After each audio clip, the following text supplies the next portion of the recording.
பாருங்கள் சீவலாமா, இப்படி எடுத்துகிட்டு சீவில் வச்சு இந்த சுரக்காயை நல்லா அழகாக அந்த தோலெல்லாம் சீவலாம்.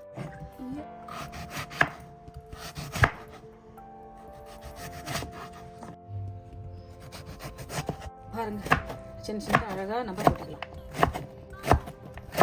1 கப்பு துவரம் பயிறு எடுத்துக்கிறேன். நான் 1 கப்பு துவரம் பயிறு, 1/2 கப்பு பாசி பயிறு எடுத்துக்கிறேன்.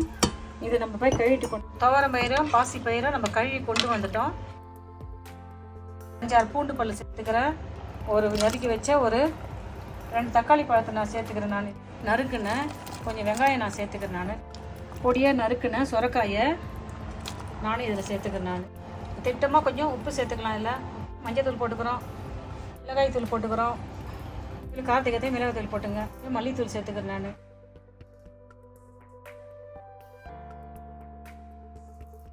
எல்லாத்தையும் சேர்த்து நம்ம இதை வேக வைக்கலாம்.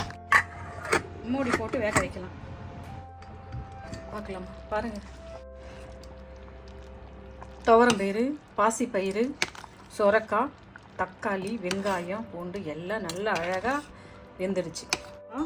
ஒரு கைப்பிடி அளவுக்கு தேங்காய் போட்டுக்கிறேன். ஒரு 1/2 ஸ்பூன் ஜீரகம் போட்டுக்கிறேன். ஒரு 5-6 முந்திரி. இதை நம்ம அரைச்சி கொண்டு வந்துடலாம்.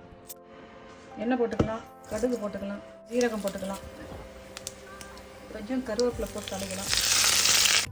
புதுசாக நினைக்கணும் பூண்டு போட்டுக்கிறேன், காஞ்ச மிளகாய் போட்டுக்கிறேன், 2 பச்சை மிளகாய் போட்டுக்கிறேன், தலை போட்டுக்கிறேன். இப்படி வறுக்கணும். வெங்காயம் போட்டாச்சு. கொஞ்சமாக வெங்காயம் போடணும்.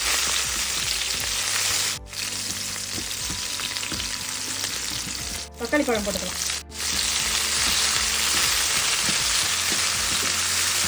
நல்லா அப்படியே நல்லா வதக்கிட்டு ஃபுல்லாக இது வெந்துடுது.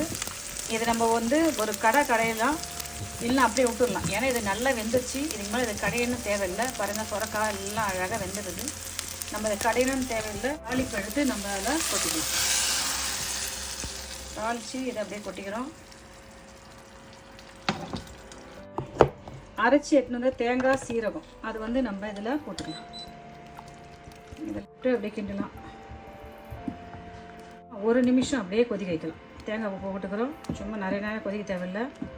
அப்படியே கூட நம்ம சாப்பிட்லாம். ஆனால் நான் வந்து 1 நிமிஷம் அப்படியே கொதிக்க வச்சுக்கிறேன். இதை கொதி வச்சுட்டோம். கொஞ்சம் கொத்தமல்லி தழை போட்டுக்கலாம். நல்லா சூப்பராக ஒரு சுரக்காயில் ஒரு கடையில் பண்ணிட்டோம். பாருங்கள் என்ன அழகாக எல்லாமே அழகாக வெந்துருச்சு. மஞ்சத்து சூப்பராக இருக்குது.